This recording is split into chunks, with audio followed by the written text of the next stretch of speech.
So good afternoon, everybody. It's Justin Varengia. And Rosebud Kincaid. And welcome to Esoteric Cosmos, I was going to say .com, but welcome to the live show.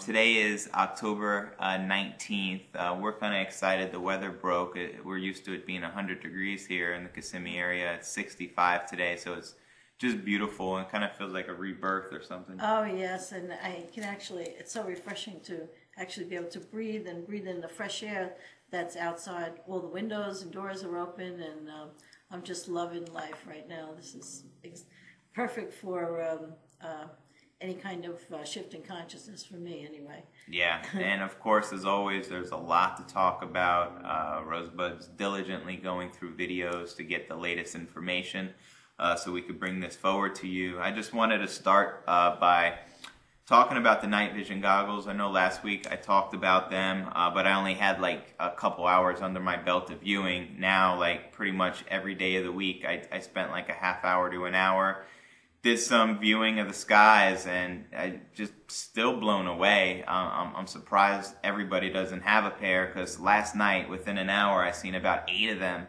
8 different UFOs right outside the window, just sitting in a rocking chair outside my bedroom, looking through the window, and just pop, pop, pop, appearing and appearing.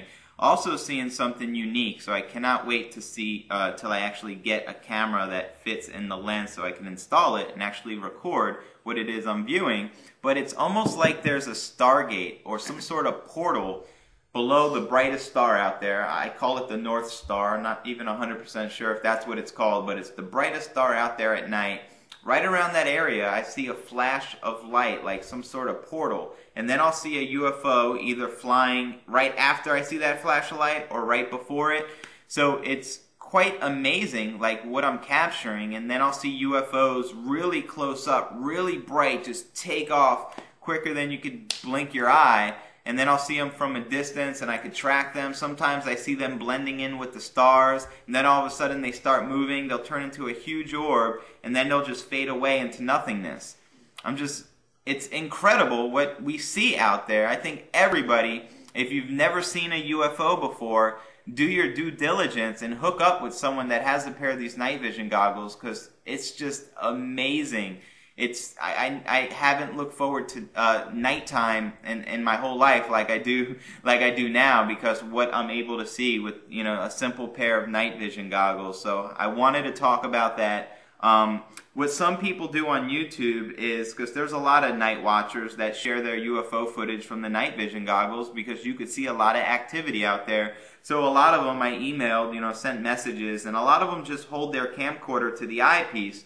But with my actual camcorder, it's very difficult to do, because if you don't keep it perfectly steady to the camcorder lens, you see absolutely nothing. So it's very difficult. So I'm going to take Ed Grimsley's advice, order a little camcorder device that I could install in the eyepiece area and just literally switch it on. So when I do my night sessions, I could literally, show you the footage of what I'm seeing, because I think this is something everybody should be privy to know. Not just people of a certain class, but this is the people's right, to have this information and understand there's a lot of UFO activity going out there in the night skies. Oh, absolutely. A question I have is, so if you're putting that little camera in the lens there, how would we look through the camera lens then? What I'm thinking is, if there's a camera, say it's taped in there in the eye to where we could remove it when we want to look, with both eyes, I'm thinking we would just look with one eye. The camera would be in there, and we'd be, we could close our one eye or put a patch or something over it, and then just look through the one eye, because you could see through the whole binocular with one eye, and then use the other for recording. And with our left eyes being our focal point, yes, make it our the left right eyes. eye, that will put the camera in, I guess. Or we could do it either way. We'll experiment with it, see what works best. Well, I know since we've been using the night vision goggles, I've had a pretty bad cold, so I haven't gone out as much as you, Justin, with the temperature change, but I get up early in the morning, and what I've been seeing with my naked eye, so much more than what I noticed before I started using this, because you just look up at the sky. I'm taking out the garbage early in the morning, getting ready for my day, taking in that nice fresh air, welcoming the new day, but looking at the beautiful stars in the sky, or possibly if there's a moon out there, or, but I've never really focused on anything else going on out there. And so now that I've been watching through the goggles and I look even with my naked eye, I have seen, I think, they're not planes, because I know what a plane looks like. I know the patterns of the planes. I don't know what they are, but they go by so fast. And you really have to wonder, is there a Stargate or something? And that makes me think of that UFO sighting U&D had. And then we did determine that some of the footage was helicopters that's right by a base. I'm wondering if they sent out the helicopters to chase down the UFO that you actually did see. It's very interesting now that we have the goggles, because there's so much out there and it's right in front of our eyes. Yet all we have to do is look up, but we're so used to looking down and watching TV, or when not many people are up at certain times of the night when a lot of this stuff goes on. But I noticed that a lot more, almost every night, that it was crystal clear that I could see. And I believe the way they dart in and out, it must be like a Stargate or something like that. I haven't actually seen wars because I'm not that good with my eyesight, but I have seen, and some of them are like cigar-shaped like tubular, vehicles. Longer vehicles. I haven't actually seen the orbs, but it's just the way they dart and move around that that it's not going with the pattern of the sky, or an airplane can do that, or anyone can turn around on a dime and go that fast like that. So very interesting. It makes it exciting. And then knowing that, disclosure is coming soon, I'm so excited. It almost feels like every day, having studied the Mayan calendar, everything changes now. Every 20 days it's being speeded up. The acceleration of our shifting of consciousness, our DNA is changing. Everything is just coming to a head. But we're also hearing, I just listened to Coast with George Norrie and David Wilcock, and they're saying that there's possibly going to be disclosure. There's segments of 2 hours taken out of our TV time, believed to be targeted November 8th, this year, November 8th, 2009, where, right around the corner, before Thanksgiving, before Christmas, before 2010.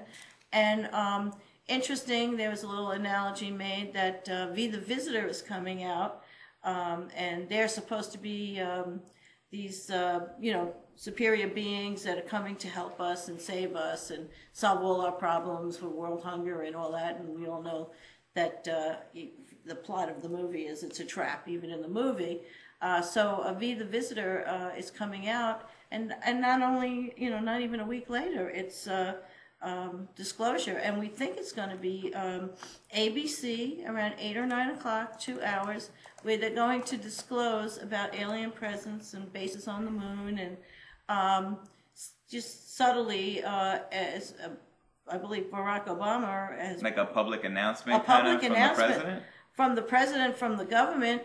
This is what David Wilcock was talking about. He couldn't actually say the date, but as I went on to look at other videos, Richard Hoagland had actually said it was the 8th. So these are people that are not only intuitive, psychic, and in mainstream science connected to all the people who were in the Black Ops Project and had firsthand experience.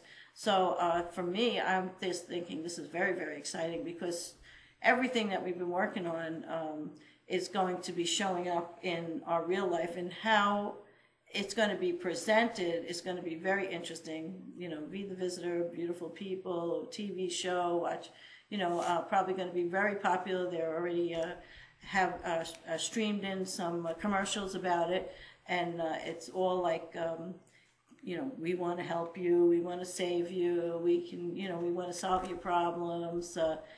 Very calm and peaceful, beautiful people talking to you.